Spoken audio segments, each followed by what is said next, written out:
Here's the culprit, folks. This is what's got us all wearing masks right now. And we got Dennis Swartzell here with us, and he's going to help us solve this problem right here. Den? Morning, Lynn. It's good to see you. Well, as you can see, this white oak has the flower clusters here, and this is one of the wind-pollinated trees that live here in the valley, along with the ashes and the olives and the mulberries. And all that pollen is there to help produce new acorns, new seeds, new pine cones, and it really causes problems for people that are allergic to them. Yeah, I think I'm feeling it even when we're playing with these things. Can you tell how bad it is today? Yes, I can. But you know, Dan, it's a really insignificant flower.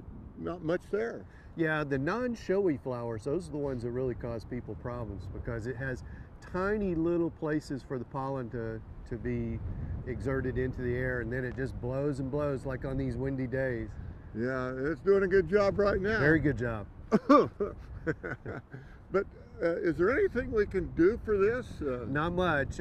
Short of moving to Montana right now, I think the only thing you can really do is just hose them down with high pressure streams of water or stay indoors on windy days. Now, the mulberry's been banned, both the mulberry and the European olive's been banned from Correct. here. Mulberry's just about through right now. They are. They're almost finished, but it's still, you know, every time you get a little wind, it stirs it all up again, and those sufferers really have a problem. And we were looking at some olives over here, and they are just about ready to spew their damage. That's right. They're all in bud, and probably in about a month, we'll have the same problem with those trees. Yeah. But you know, the real problem is they were planted in such density early on. We didn't have that many trees in the 60s and 70s, so they just used the species over and over and over again.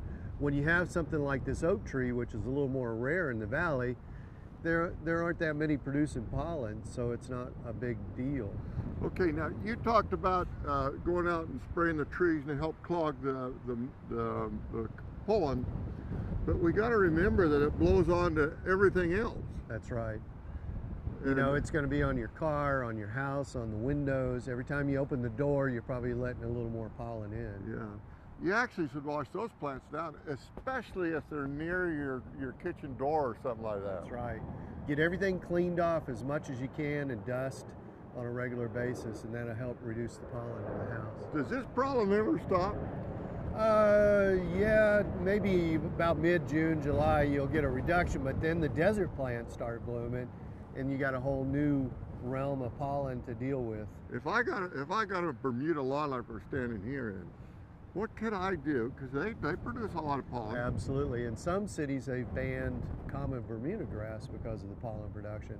Keep it cut short, you know, fertilize on a regular basis so that you get lots and lots of foliage and very few leaves or flowers on there. That's going to help a bunch. And the outcome of that, they usually have a prettier lawn. Absolutely. It's going to be much more lush and green. Well, Dan, this is Dennis Swartzell from Horticulture Consultants, one of the best in the valley on solving your land problems. But anyway, folks, so give them a good spraying every once in a while, right? That's right. And put on the mask when you go outside. Let's do that right now. Now back to you in the studio.